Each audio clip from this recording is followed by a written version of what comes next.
Guys, balik lagi bersama Akbar CK. Denny Indrayana naikkan nominal sayembara untuk ijazah Mas Wapres Gibran Raka Buming Raka.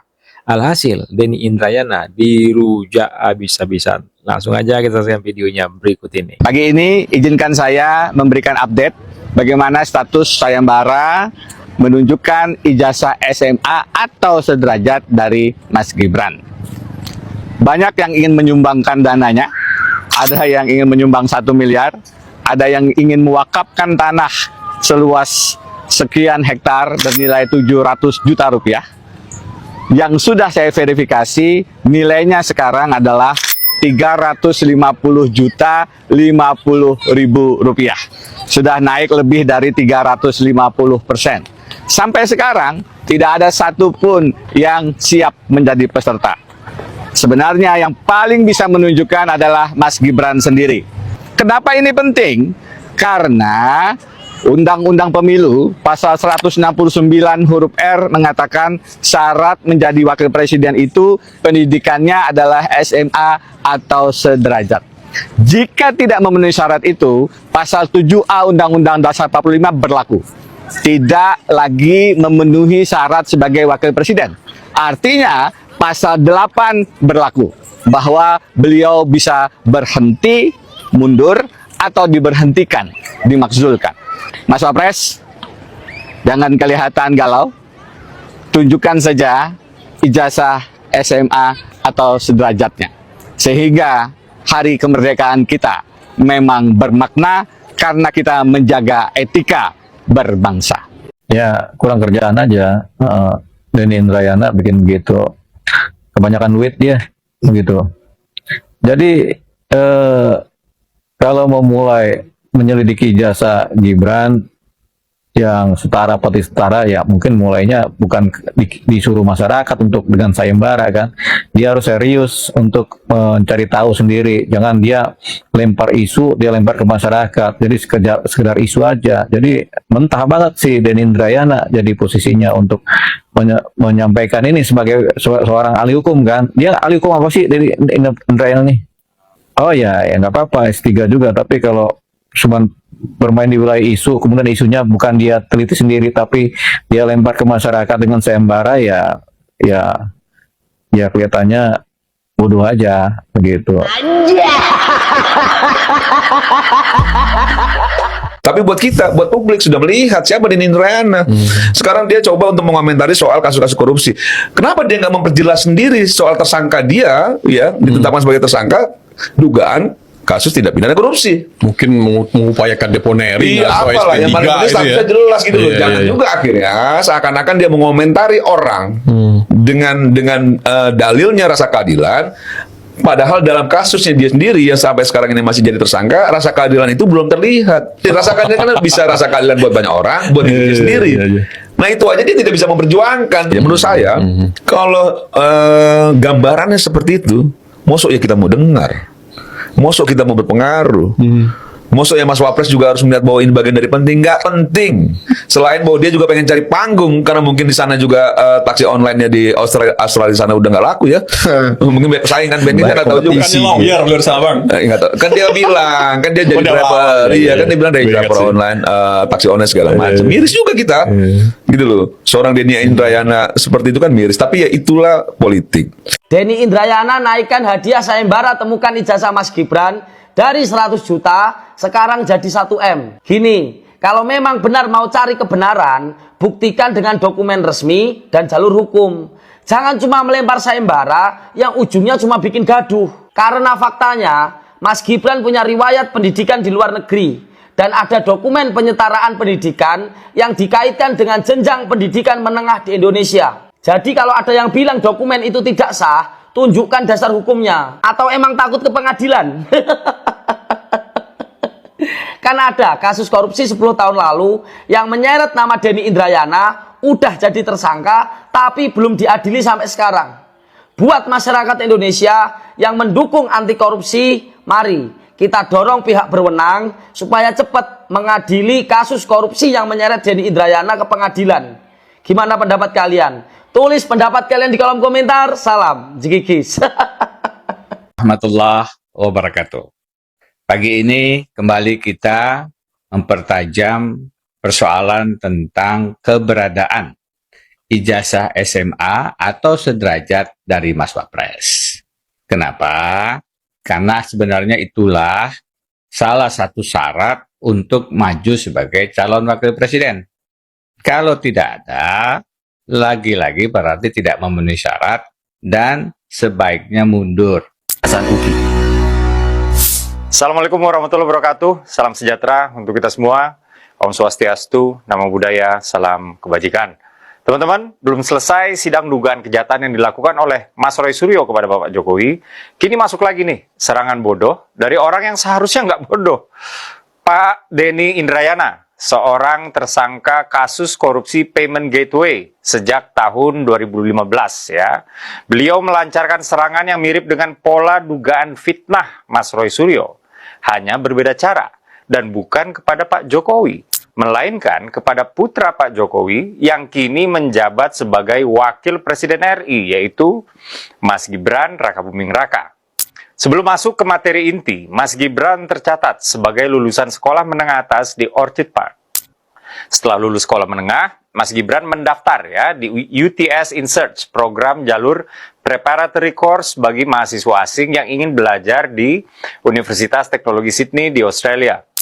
Tapi ya, beliau kemudian memutuskan untuk pindah kembali ke Singapura untuk pendidikan sarjana perguruan tinggi.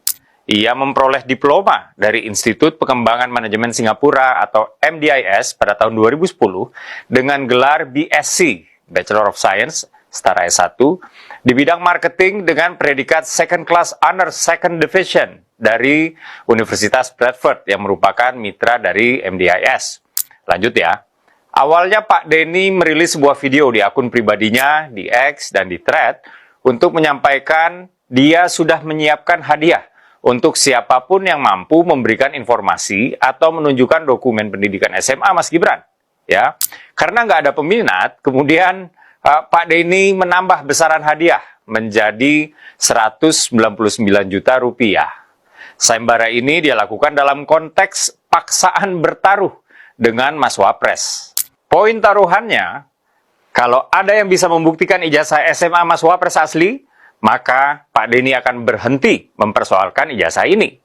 Tapi kalau nggak ada yang bisa membuktikan ijazah SMA Mas Wapres asli, maka Pak Denny ya minta Mas Gibran untuk mundur dari jabatannya sebagai Wapres. Jadi kalau kita ringkas ada dua hal ya. Yang pertama adalah sayembara, yang kedua adalah paksaan taruhan. Sayembara dilakukan dalam konteks taruhan yang dipaksakan. Kenapa saya sebut dipaksakan? Ya kita memakai logika bertaruh aja lah ya. Di mana-mana itu kan kalau kita bertaruh, kita dan petaruh lain itu menaruh modal dengan nilai yang sama atau setidaknya setara ya satu dengan yang lain. Misalnya kita bertaruh bola, saya pegang tim A, kawan saya pegang tim B. Kalau tim A menang, nah kawan saya push up 10 kali. Maka sewajarnya kalau tim B yang menang, saya push up 10 kali.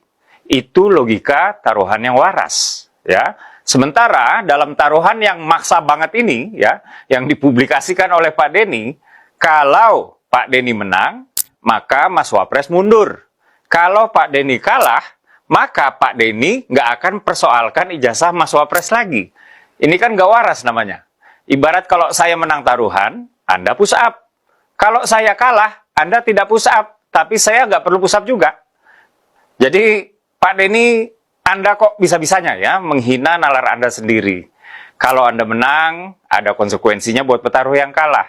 Kalau Anda kalah, kok nggak ada konsekuensinya buat Anda? Ini kan tengil nggak karuan namanya. Nah, mekanisme pembuktian ijazah Mas Wapres dilakukan melalui sayembara. Pak Denny katanya akan memberikan hadiah untuk seseorang yang dapat membuktikan ijazah SMA Mas Gibran asli. Sayembara ini juga aneh. Mas Gibran itu kan pernah menang pemilu 2 kali ya. Sekali menang di Pilkada Solo dan sekali menang di Pilpres. Setiap pencalonan KPUD maupun KPU selalu memberikan waktu kepada publik untuk mengajukan keberatan atas dokumen. Nah ini kan jadi kayak tipu-tipu aja. Jujur aja lah, Anda itu kan ingin menggulirkan isu bahwa ijazah SMA Mas Gibran itu palsu, tapi menggunakan logika terbalik.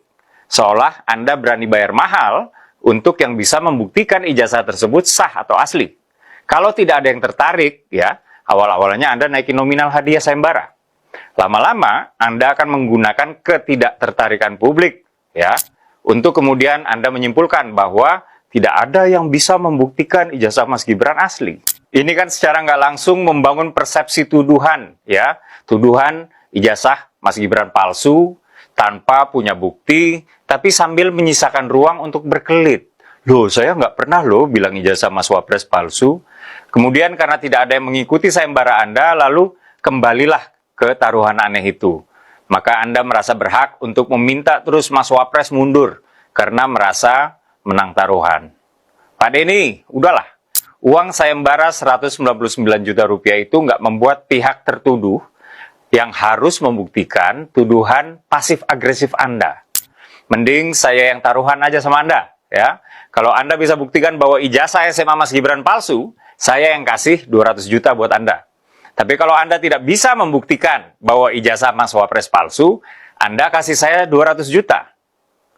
Akhir kata, orang-orang seperti Roy Suryo dan Denny Indrayana ini mungkin terinspirasi oleh propagandis Jerman yang pernah bilang, if you tell a lie big enough and keep repeating it, people will eventually come to believe it. Jika Anda mengatakan kebohongan yang cukup besar dan terus mengulanginya, orang-orang akhirnya akan mempercayainya. Mari kita lawan kebohongan-kebohongan itu dengan kewarasan. Ini Indrayana sampai dia membuat sayembara nih Pak Jendral 100 Iya. juta. Gimana nih Pak Jendral? Iya, sayembara apa? Karapan sapi.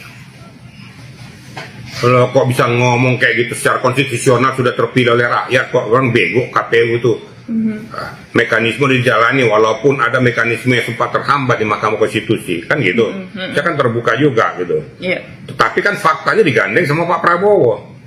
Dan jadi kontestan, disahkan pemilu.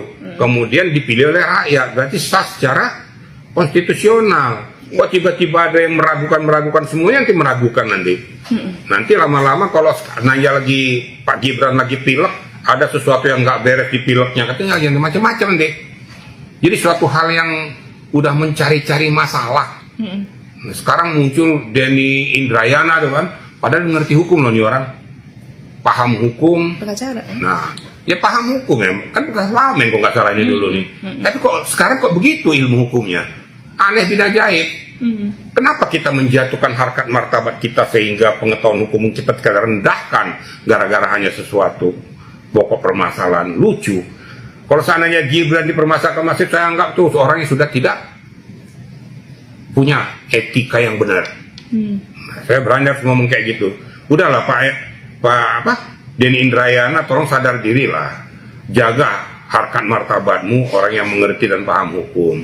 Jangan jatuhkan martabatmu gara-gara hanya kepentingan seperti kayak gini. Gitu kira-kira.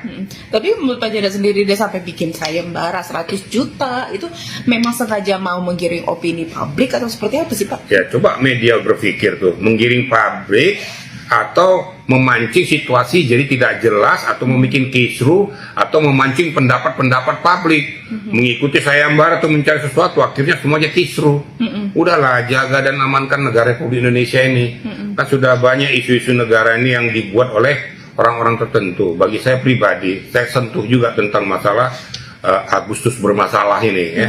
Dia sekalian kita kaitkan. Saya hanya mengharapkan kepada warga negara Indonesia jangan mau terpancing. Karena kalau seandainya ikut-ikutan demo yang nggak jelas juga, itu yang rusak juga negara Indonesia.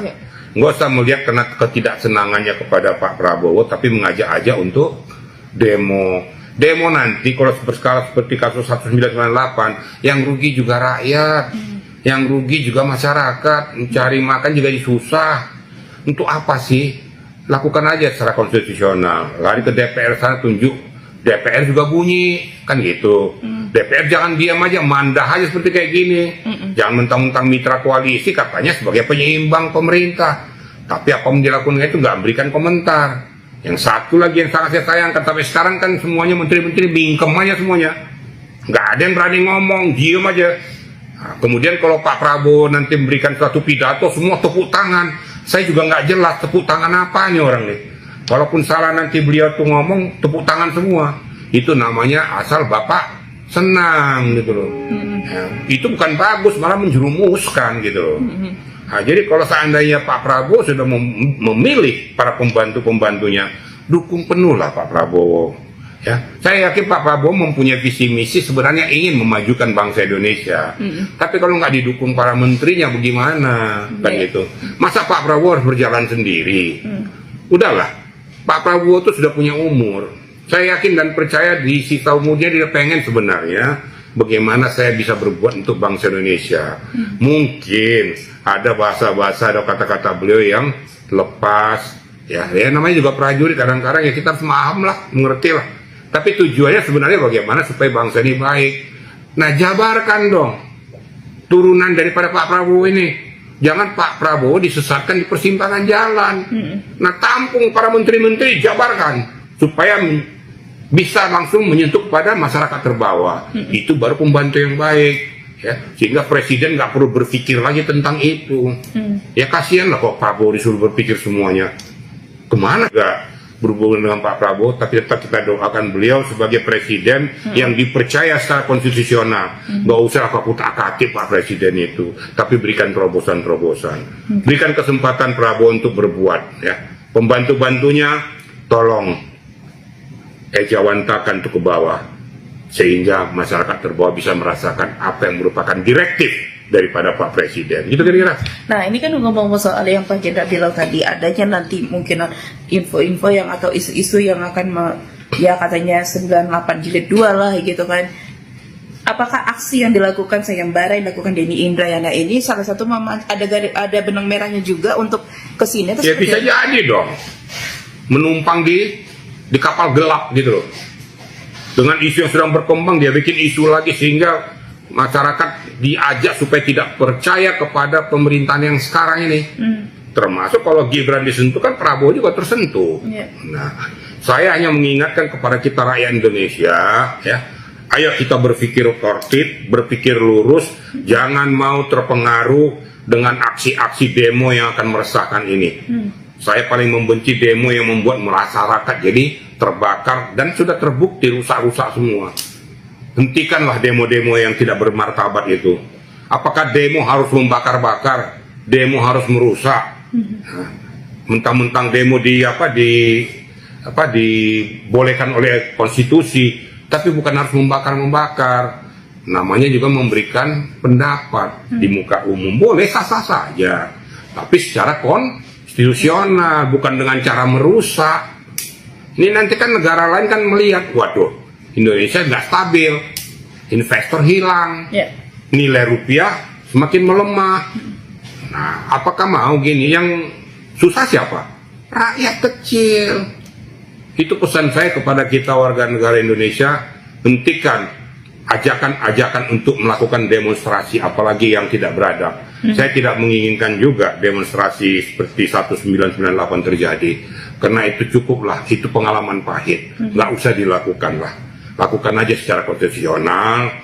Apabila itu memang pemerintah ini siapa datang ke DPR bunyi, supaya itu selaras dan seimbang antara legislatif, eksekutif, dan yudikatif. Nah, sebagai cambuk ya, yudikatif juga harus berpikir lurus. Jangan abaikan yudikatif, sekarang lagi bancaan ini, sekarang nggak jelas ini, ya. Marwah daripada pengadilan sudah nggak ada lagi sekarang, gara-gara peristiwa-peristiwa ini. Apa nggak malu kalian? Ya. Dianggap hakim sudah nggak kredibel lagi, gara-gara apa? Gara-gara peristiwa ini, kan gitu. Legislatif juga jangan makan-makan aja kok di DPR sana, duduk-duduk manis, bunyi dong. Jangan hanya manggil, nanti ada tukang sepeda motor yang beratan dengan polisi, panggil ke DPR. Nah, ini masalah yang besar ini, kok diem? Supaya kelihatan kok kerja Komisi 3 tuh kan. Nanti ada masyarakat dengan tukang beca, ada yang tewas ini, panggil karena tidak mendapatkan kepastian hukum. Tapi ini skala yang sudah nasional, kok diem-diem aja semuanya. Woi, bangun kalian DPR semua, jangan diem aja tuh. Itu kira-kira ya. Nah, itulah video kita kali ini. Silakan teman-teman ketik komentar kalian di kolom komentar. Saya Akbar CK undur diri. Jumpa lagi tadi next video. Assalamualaikum. Bye-bye.